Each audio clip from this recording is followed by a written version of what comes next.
नमस्कार मंडळी, आज आपण होळीच्या दिवशी काही उपाय केल्याने आपल्याला त्याचे काय फायदे होतात हे जाणून घेणार आहोत।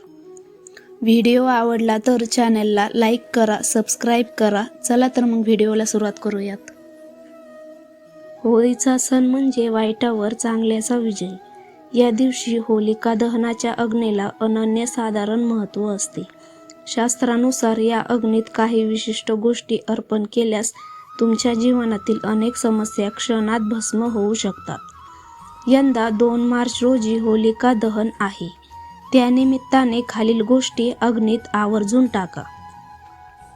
घरात सतत कटकटी किंवा भांडणे होत असतील तर होळीच्या अग्नीत चंदनाचे लाकूड अर्पण करा।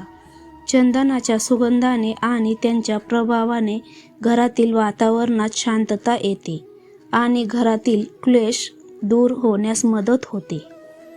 गाईच्या शेणापासून बनवलेल्या गोवऱ्या होळीत वापरणे अत्यंत शुभ मानले जाते। त्यामुळे घरातील आणि मनातील नकारात्मक ऊर्जा जळून खाक होते आणि सकारात्मकतेचा संचार होतो। जर तुमच्या घरात वारंवार कोणी आजारी पडत असेल किंवा आरोग्याच्या समस्या असतील तर कापूर, लवंग आणि विड्याचे पान एकत्रितपणे होळीत अर्पण करा। यामुळे अनारोग्य दूर होऊन कुटुंबाला उत्तम स्वास्थ्य लाभते। नवीन धान्याची पूजा करण्याची आपली परंपरा आहे। होळीच्या अग्नीत गव्हाच्या ओव्या भाजल्याने किंवा अर्पण केल्याने घरात कधीही अन्नाची कमतरता भासत नाही आणि अन्नपूर्णा मातेची कृपा कायम राहते। पैशाची उणीव भासत असेल किंवा कर्जाचा डोंगर वाढत असेल तर होळीत थोडी यज्ञ सामग्री अर्पण करा। यामुळे देवीची विशेष कृपा राहते आणि उत्पन्नाचे नवे मार्ग मोकळे होतात।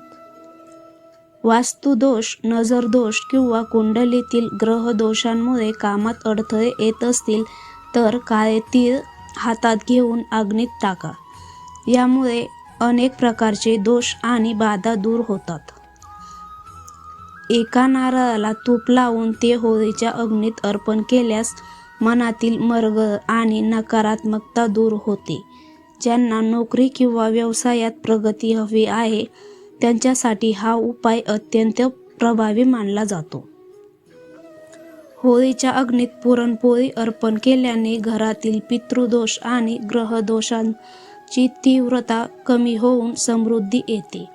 हा महानैवेद्य अर्पण केल्याने घरातील क्लेश जळून खाक होतात आणि कौटुंबिक नात्यात पूर्णासारखा गोडवा निर्माण होतो। तसेच वर्षभर घरात अन्नाची कमतरता भासू नये हा कृतज्ञतेचा सोहळा महत्त्वाचा मानला जातो। व्हिडिओ आवडल्यास चॅनलला लाईक करा, सबस्क्राईब करा। धन्यवाद।